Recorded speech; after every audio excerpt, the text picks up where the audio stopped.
और एक बड़ी खबर आगरा से, जहां पर सिपाही का हत्यारा मुठभेड़ में गिरफ्तार कर लिया गया है। बदमाश हेत सिंह गिरफ्तार किया गया है। मुठभेड़ में बदमाश के दोनों पैरों में गोली लगी है। मुठभेड़ में गोली लगने से इंस्पेक्टर भी घायल हो गए हैं। अवैध खनन रोकने पर सिपाही पर इसने ट्रैक्टर चढ़ा दिया था। सैया इलाके में बदमाश से पुलिस का आमना सामना हुआ, जिसके बाद पुलिस ने बदमाश को गिरफ्तार कर लिया है। हालांकि इस दौरान हुई गोलीबारी में बदमाश के दोनों पैर में गोली लग गई, जिसके बाद वो पुलिस की गिरफ्त में आ गया है। और गोलीबारी के दौरान एक इंस्पेक्टर के भी घायल होने की सूचना सामने आई है।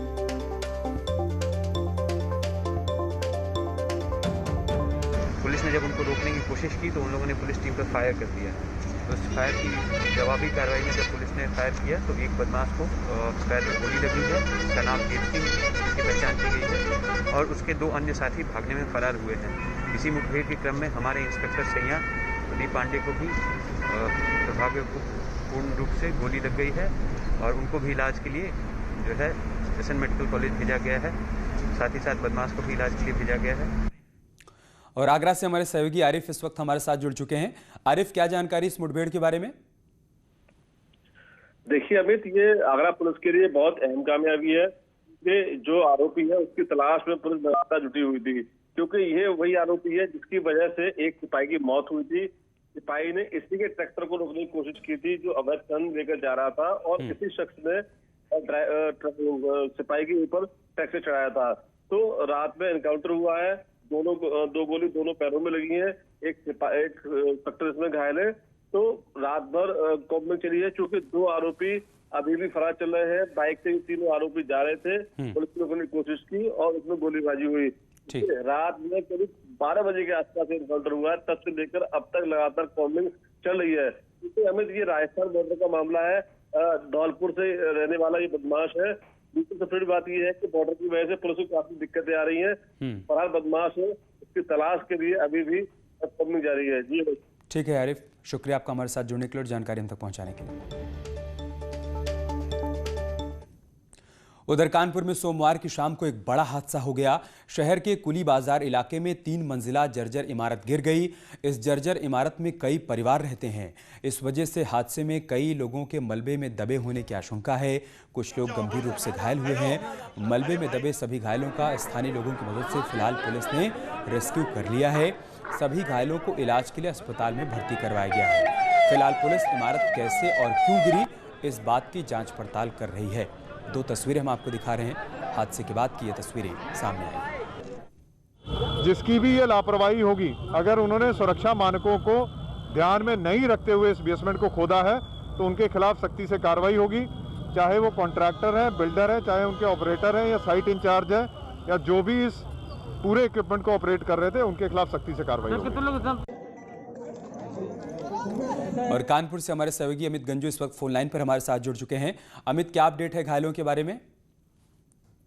बताना चाहूंगा कि कानपुर में कल रात में लगभग 9 बजे के आसपास खुदाई के काम जो दिन भर चला है, उसके बाद पुरानी 3 बिल्डिंग्स थी जो कुली बाजार थाना क्षेत्र, अनवरगंज थाना क्षेत्र के कुली बाजार में थी, जो एक एक करके हाफ पोर्शन का ताश के पत्ते की तरह ढह के गिर गया। रात भर रेस्क्यू ऑपरेशन चला। सिर्फ एक घायल था जिसे निकाला गया और उसे उर्सला में एडमिट किया गया। मलबा हटाने का काम अभी जारी है, क्योंकि अंदर जो आसपास के लोगों से बात किया कि ये 17 लोग यहाँ रहते थे। बिल्डिंग का हाफ पोर्शन गिरने के बाद अधिकतर लोग वहां से भाग गए। कुछ के हाथ में हल्की सी चोटें आई थी, कुछ के यानी ऐसी मैनेजेबल थी जो वहां से खुद निकल गए। एक को निकाला गया और उसे उर्सला अस्पताल भेजा गया। देर रात तक अधिकारियों ने मलबे हटाने का काम किया और इस चीज को इंश्योर किया कि कोई चीज वहां नहीं है। और फ्रंट के जो पोर्शन है उसके आसपास के लोगों को अब हटाया जाएगा, क्योंकि वो बिल्डिंग जर्जर है।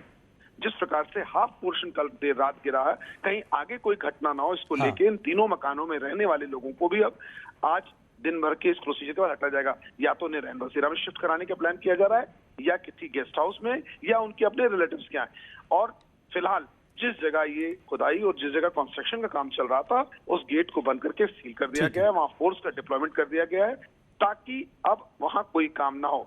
और इस पूरे एपिसोड के बाद से पुलिस ने रात में एक तहरीर ली है उन लोगों से जो पीड़ित हैं, ताकि आगे की कार्रवाई की जाए उस बिल्डर के खिलाफ, उस जो कंस्ट्रक्शन करा रहा है, या जिसने पॉकलैंड चला के 40 फुट से ज्यादा बेसमेंट बनाने की कोशिश की। यानी एक ये लंबा प्रोसीजर है, लेकिन फिलहाल रेस्क्यू ऑपरेशन खत्म हो चुका है। जी ठीक है अमित, बहुत शुक्रिया आपका हमारे साथ जुड़ने के लिए और तमाम जानकारी हम तक पहुंचाने के लिए। और एक बड़ी खबर मिर्जापुर से, जहां पर नाबालिग ने खुद को आग लगा ली है। छेड़खानी से परेशान होकर नाबालिग ने आग लगाई है। मिट्टी का तेल छिड़ककर उसने आग लगा ली। इलाज के दौरान नाबालिग की मौत हो गई है। स्कूल जाते समय युवक उससे छेड़खानी किया करता था। लालगंज थाना क्षेत्र की घटना है। बड़ी खबर हम आपको मिर्जापुर से बता रहे हैं, जहां पर नाबालिग ने खुद पर मिट्टी का तेल छिड़ककर आग लगा ली। वजह बताई जा रही है कि स्कूल जाते वक्त युवक उसके साथ छेड़खानी किया करता था। इस बात से परेशान होकर उसने खुदकुशी कर ली है। लालगंज थाना क्षेत्र की घटना है। मिर्जापुर से सुमित इस वक्त हमारे साथ जुड़ चुके हैं। सुमित, क्या जानकारी इस खबर के बारे में? जी बिल्कुल, आपको बता दें कि कल इसलिए नाबालिग युवती ने आपको आग लगा दिया। उसको राह चलते पड़ोसी युवक उसको छेड़खानी करता था, उससे करता था। स्कूल जाते समय या छुट्टी जाते समय वो नाबालिग युवती लगातार हो। ठीक है अमित, कुछ तकनीकी दिक्कत है, आपकी आवाज़ नहीं मिल पा रही। बहुत शुक्रिया आपका हमारे साथ जुड़ने के लिए और जानकारी हम तक पहुंचाने के लिए। उधर फतेहपुर में जमीन जायदाद के बंटवारे के विवाद में